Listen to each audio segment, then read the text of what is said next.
નગર તેરવાડા કે જેનું ગામ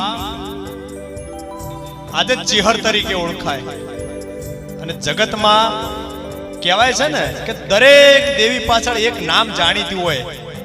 કોઈ પણ દેવી પાછળ ભગવાનનું નામ લાગે પણ એ ભગવાનની કૃપા હોય અને દેવી કોઈ કુદરતી શક્તિ હોય ને એ દેવી થાય. આજે વાત તો એ કેહર ભવાનીની કરવી છે કે જેની પાછળ હર હર ભોળા મહાદેવ હરનું નામ લાગે અને એ છે ચેહર. કોકદી તો જાજો મરતોલીના આંગણે વાલા એ 900 વર્ષ જૂની તો એની વરખડી છે ને જો વરખડીને માં ઉદ્દેવ ના આવવા દેતી હોય તો એના સેવક કે ભક્તોને કેમ કઈ થવા દે. આ નગર તેરવાડામાં પેલા રાજાશાહી રજવાડું રાજ હતું અને એ રજવાડા રાજમાં રાજા શેખાવતસિંહ રાજવી હતા.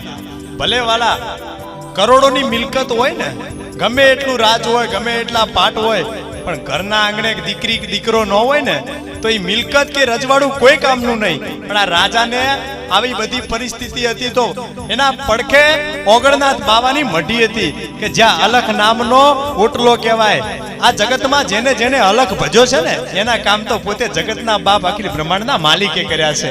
અને જગતના નાથ અલખની આરાધના કરતા ઓગણનાથ બાવાને ત્યાં આ નગર તેરવાડાની પબ્લિક તો જાય પણ આ રાજા રજવાડાના જેટલા ગામ હતા ને એ બધા ઓગણનાથની જગ્યામાં જતા અને ભજન કીર્તન કરે ને એવી વાતો રાજાના કાને આવી કે ઓગણનાથના ત્યાં જે જાય એના તો પેઢીઓ જૂના પાપ હોય તો ધોવરાઈ જાય અને કામ થઈ જાય આપણું. તો રાજાને થયું કે લાઈન બાપુને જઈને વાત કરું કે મને પણ એક દીકરાની દીકરીની આશા છે એ પૂર્ણ થાય.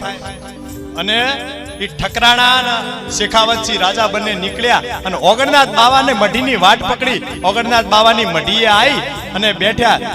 વાલા જ્યારે ભક્તોની ભીડ ઓછી થઈ ને ત્યાં તો ઓગણનાથ બાપુની નજર આ રાજા સામે પડી અને પૂછ્યું કે રાજવી, ઓહો મારા આંગણે તમે, અને ભલે તમારે આજે મારા આંગણે આવવું પડ્યું. ત્યાં વાલા રાજાએ વાત કરી કે બાપુ ભલે હું પામર જીવ કહેવાઉં, ભલે હું રાજા છું, પણ મુદ્દે તો જીવ ને. આજ મારે મણખા દેને આજ એક સાધુની જરૂર પડી. બાપુ મારે ત્યાં શેર માટીની ખોટ છે. ત્યારે બાપુએ કીધું કે રાજા તારા નસીબમાં દીકરો કે દીકરી હું છે એ તો વિધાતાના લેખ છે, પણ જેની કુળની દેવીને જેને આચના હોય ને તો કદાચ કુળની દેવી વિધાતાના લેખમાં મેખ મારે. બાકી બીજા તો કોઈ દેવની કઈ એવી હેસિયત નથી કે કુળની દેવી આગળ વધીને તમારું કામ કરે.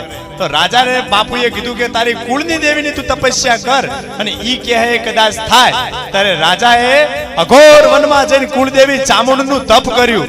ત્યારે ચામુંડ પર થઈને રાજાને કીધું કે બોલ રાજા શું જોવે. રાજાએ કીધું કે માં મારી જોડે કોઈ એવું નથી કે જે તે મને ના આપ્યું હોય. માં કોઈ રાજવીને નથી આપ્યું ને એટલું તો તે મને ધન દોલત રૂપિયા જે ગણો એમાં હોના ઝવેરાત હંધુય તે મને આપ્યું છે. પણ માં આજ મારે શેર માટીની ખોટ છે. ત્યાં ચોટીલા ચામુંડ અખિલ બ્રહ્માંડ ભાગીણી બોલી કે રાજા જો તારે ત્યાં 3 દીકરીઓનો જન્મ થશે. ત્યારે રાજાએ વિચાર કર્યો કે ભલે માં દીકરો કે દીકરી પણ શેર માટીની ખોટ પૂરી થાય ને એ જ મારે જોવે. રાજા ઘરે આવ્યા, ઠકરાણાને બધી વાત કરી. ઠકરાણાના હરખનો પાર ન રહ્યો અને વાલા સમય જતા ઠકરાણાના કુખે 2 દીકરી જન્મી અને આ 2 દીકરીઓના નામ રાખ્યા. એકનું નામ રાખ્યું ગંગાબા અને એકનું નામ રાખ્યું સોનબા. આ દીકરીઓને લઈ રાજા જે દિવસ વસંત પંચમીનો દિવસ આવતો હતો ને ત્યારે રાજા બંને દીકરીઓને રાજાના મનમાં થયું કે લાઈને આજે આગળનાથ બાવાની મઢીએ જઈને 2 દીકરીઓને દર્શન કરાવું. વાલા રસ્તે જતા એક કેસુડાના ઝાડ નીચે માં ભગવતી કેસર ભવાની મરતોલીના આંગણે બેઠી છે ને આજે એ ચેહરની વાત છે કે ત્યાં આ એક દીકરી રોકકડ કરતી હતી. આ તો માને ઇતિહાસ બનાવવો હોય ત્યાં તો પ્રમાણ પણ ભઠ્ઠું પડે. ત્યારે રાજાએ નજર કરી, આજુબાજુ જોયું કે આનું કોઈ માવતર, આનો કોઈ કંઈક દેખાય છે, પણ વાલા આ તો ભવાની હતી, આને લેખ બનાવો તો ને. ત્યારે આ બધું જોયું રાજાએ દીકરીને, રાજાનો જીવ છે ને હંમેશા ઉદાર હોય, તો રાજાને ઠકરાણાએ આ દીકરીને ખોળે લીધી અને લઈ ગયા ઓગણનાથ બાવાની મઢીએ. અને ઓગણનાથ બાવાને રાજાએ બધી વાત કરી કે બાપુ તમારા આશીર્વાદથી ને ચામુંડાની કૃપાથી આજે મારે ત્યાં બંને દીકરીઓના પારણા બંધાણા છે. એકનું નામ મેં રાખ્યું છે બાપુ, મોટી દીકરીનું નામ રાખ્યું ગંગાબા અને એનથી નાની દીકરીનું નામ રાખ્યું સોનલબા.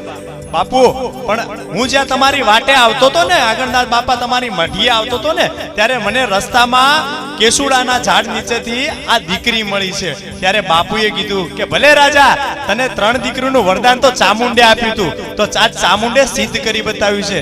અને આજે વસંત પંચમીનો શુભ દિવસ છે અને તને કેસુડાના ઝાડ નીચેથી આ દીકરી મળી છે ને, તો આનું નામ કેસર રાખજે. સાધુની આ વાત માની અને રાજા રાજ દરબાર તરફ તેરવાડા તરફ પાછા ફર્યા. અને સમયને જતા ક્યાં વાર લાગે છે વાલા, જોત જોતામાં દીકરીઓ જુવાન થઈ. પણ જેને માં ભગવતી જેના આંગણે રમતી હોય ને, એનું ઘર ભક્તિવન જ હોય. કોઈ પણ રીતે તમે જોઈ લેજો, ભવાની થી લઈ અને રામના પત્ની સીતા સુધી જોઈ લ્યો કે જ્યારે જ્યારે આ પૃથ્વી ઉપર ભક્તિની શક્તિનો પ્રતાપ વધ્યો છે ને, ત્યારે ત્યારે આ દુનિયામાં ઇતિહાસ અલગ રચાણા છે. પણ સમયને જતા વાર ન લાગી, આ દીકરીઓ ભક્તિવંત થઈ અને દિવસે દિવસે આગળનાથ બાવાની મઢીએ જાય, અલખ નામના કીર્તન કરે. ત્યારે તો જ્યારે દીકરીઓ અલખનું કીર્તન કરી, એક દિવસ એવો આવ્યો, આ તો ઇતિહાસને રચાવવો હોય, આ દિવસ તો બનાવવા હોય દેવને તો બને, બાકી કોઈના બાપની તાકાત નથી કે દેવીની હામું લાંબી આંગળી કરે. જ્યારે આ દેવીઓ પરત ફરીને રાજાના રાજમહેલમાં અલખ ઓગણનાથ બાવાની મઢીએથી, ત્યારે આ તો ગામ છે, કૂતરાય પણ ભસે. ત્યારે એક ઈર્ષાળુ માણસ હતો ને, એને એમ કીધું કે આ ભક્તાણીઓ ક્યાંથી હાલી આવે છે.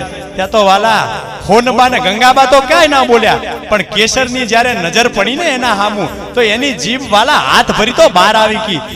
એને આ ફરિયાદ 5 જણ ગામના લઈને રાજાના રાજમહેલમાં જઈને બધી વાત કરી કે રાજા, તારી 2 દીકરીઓની વાત નથી કરતો, પણ તારી જે કેસરી ને એ મને કામણ ટુમણી લાગે છે.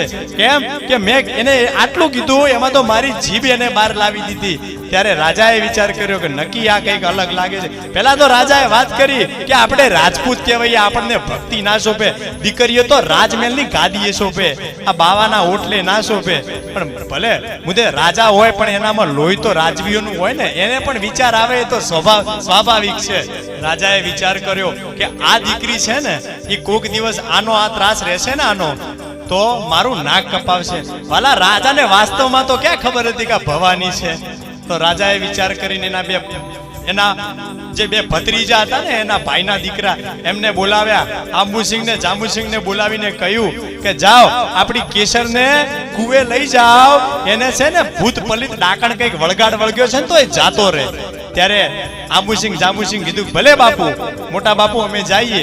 અને વાલા રમતા રમતા જ્યાં કુવાને કાંઠે આવ્યા ને, ત્યાં તો માં ભવાનીને ધક્કો દીધો અને ભવાની જે કુવામાં પડીને તો સાક્ષાત જગદંબા બ્રહ્માંડ ભાગીની બહાર આવી અને કીધું કે ભાઈઓ બીવાશો નહીં, કેમ ડરો છો, તમે કેમ આવું કર્યું. તો એમને નાના દીકરા હતા ને, એમને શું ખબર હોય, એમને વાત કરી કે બેન, અમને તો મોટા બાપુએ કહેલું કે આપણી કેહરને આવો કઈક ડાકણ ભૂત પલિત નો વળગ્યો છે ને, ગામ ત્રાસી ગયું છે. બેન, અમે તો બાપુના કહેવાથી આ કામ કર્યું. ત્યારે સાક્ષાત ભગવતી બોલી કે ભાઈઓ તમારે જાવું હોય ને તો જતા રહેજો આ ગામ છોડીને.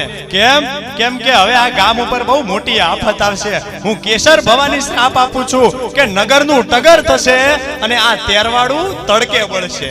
આટલું કહેતાની સાથે તો માં જગદંબા કેસર ભવાની ડગ ડગ ડગ ડગલે હાથમાં ત્રિશૂળ લઈ અને ચુવાડની વાટે હાલી નીકળ્યા. અને વચમાં એક નગર આવે છે, નગરમાં એક પીર હામા મળે છે. પણ જો પીર હોય કે સાધુ હોય, પણ જગત દેવી જ્યાં નીકળે ને, એ તો જેની સાધના હોય ને એ જ ઓળખી શકે. અને જ્યાં પીરે માને ઓળખી લીધા ને, ત્યાં તો માને કીધું કે માં, આ તમે આ ગામને આ નગરને ટાળો કરી નીકળજો. ત્યારે માએ પૂછ્યું કે કેમ પીર? કેમ કે માં આ ગામ છે, આમાં આ કળજુગની પબ્લિક છે, આમાં તમને કોઈક હારું કહે અને ખોટું કહે. હું નથી ઈચ્છતો કે મારા નગર ઉપર કોઈ આફત આવે. ત્યારે માં ભવાની બોલી કે પીર, હું હારાના માટે હારી છું અને જે ખોટું છે ને એના માટે ખોટી છું. આટલું કહેતાની સાથે માં ચુવાડ પરગણે કે જ્યાં કંગોર વરખડીનું જ્યાં નગર છે ને, ત્યાં વરખડીના જંગલમાં એક વરખડીની નીચે માં ફૂલનો ઢગલો થઈને ત્યાં હમાઈ ગયા. અને સમયને જાતા ક્યાં વાર લાગે છે, સમય જતા હોનથોડ ગામના એક રબારી ભાઈ માલધારી ભાઈ જ્યાં ઓઢો ચરાવવા આવ્યા ને, ત્યાં તો માં જગદંબાને લેખ બનાવો હતો. અને માં 60 વર્ષની ડોશીનું રૂપ લઈ અને રબારીને જઈને કીધું કે ભાઈ કોણ છો? કે રબારી છું. તો રબારીએ કીધું કે બોલો બા. જ્યારે રબારી બા બોલ્યો ને તો જગદંબા છે વાલા, એના વાત્સલ્યનો કોઈ પાર ના હોય. તો કીધું કે દીકરા, હું ઘણા વખતથી ભૂખી છું, મને કઈક દૂધ બૂધ પાને, તારી આ ઓઢ્યો છે. તો રબારીએ કીધું કે માં, આ ઓઢ્યો તો હજુ હાલ હાલ એમનું દોહાણ થઈને હજુ તો માં હું ચારવા આવ્યો છું, એના દૂધ તો હજુ ઘરે પડ્યા છે. ત્યારે માએ બહુ આજીજી કરી હો. ત્યારે રબારી કીધું કે માં પણ ક્યાંથી લાવું દૂધ? તો કે હું કહું ને એ જ હોટનું દૂધ તારે મને પાવાનું. ત્યારે રબારીને બહુ આજીજી કરી તો રબારીએ કીધું કે આ માડી માનવાના નથી. ત્યારે માએ કીધેલા આ શબ્દનું માન રાખી અને રબારીએ જે માએ તો એવી હોટ બતાવી કે જેને કાનકુવેર કહેવાય અમારી રબારીની ભાષામાં. એ કાનકુવેર હોટને ક્યાંથી દૂધ હોય? રબારીએ ના પાડી પણ માં હતી ને ક્યાંથી માને? એને તો લેખ બનાવો તો હોંથોળના રબારીનો. તો માએ કીધું કે ભલે મને એ જ હોટનું દૂધ પા, પણ વાલા આનો પરચો તો જોવો. એ બાળ કુંવારી સોટ હતી. રબારીએ ના પાડી તે છતાંય માતાજી એકના બે ના થયા. અને માએ કીધું ને ત્યારે રબારીએ જ્યાં એ બાળ કુંવારી હોટને દોવા બે ત્યાં તો કદાચ ડેગડે ને ડેગડે માએ દૂધ પીધા ને ત્યાં તો રબારીના મનમાં થયું કે માનો કે ન માનો, આજે જગદંબા અવતારીમાં અંબાનો અવતાર. આ કોઈ દેવી શક્તિ લાગે છે, આ કોઈ ડોસી લાગતી નથી. ત્યાં તો રબારીએ પૂછ્યું કે માં કોણ છો તમે?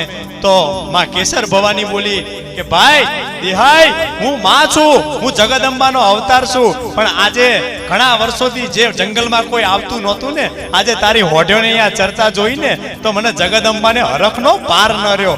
અને હે રબારી જો આજથી હું તને કેસર ભવાની કહું છું કે હું અહીંયા તો બેસીશ, અહીંયા તો મારો વાહો થશે જ. પણ જોજે તારા હોંથોળના નિહેડે આવીને તારી હોઢના વાડે ના બેહું ને તો હું કેસર ભવાની નહીં. અને વાલા કોઈક દિવસ અડધી રાતે ટવકો પર કરજે. તારા હોંથોળના તો હું કામ કરે પણ મારે એમ ચિહરની જે પણ કોઈ માનતા માનશે ને તો એના ઘરે જઈને એના પેઢીઓ જૂના હું ચિહર કામ કરી દઈશ. વાલા કોઈક દી માનતા તો માનજો કેસર ભવાનીની. તમારે દુખિયાના દુઃખ મટાડીને જો પેઢીઓ જૂના દાખલા ઉખાડીને તમારું કામ ન કરી દે ને તો એ હોંથોળ મરતોલીના રબારીની ચિહર ન કહેવાય. અને વાલા આજે પણ ત્યાં એ ચૂંદડી હાજર છે કે જ્યારે 1996માં રામનવમીના દિવસે જ્યારે માં જગદંબાની આરંભની જ્યારે પ્રતિષ્ઠા થઈ ને ત્યારે ભાવિક ભક્તો ઘણા આ તો કેસર ભવાનીની પ્રતિષ્ઠા, આમાં તો કોણ ન આવે? આખા જગતનું માણસ જ્યારે મરતોલીમાં નમ્યું ત્યારે એનો પ્રસાદ થોડોક ખૂટ્યો. ત્યારે રસોઈ અને સેવકોએ આવીને મહાદેવ બાપાને વાત કરી. મહાદેવ બાપાની ભુવાપણી ચાલતી હતી. ત્યારે મહાદેવ બાપાને વાત કરી કે બાપા આજે પ્રસાદ ખૂટે એમ છે.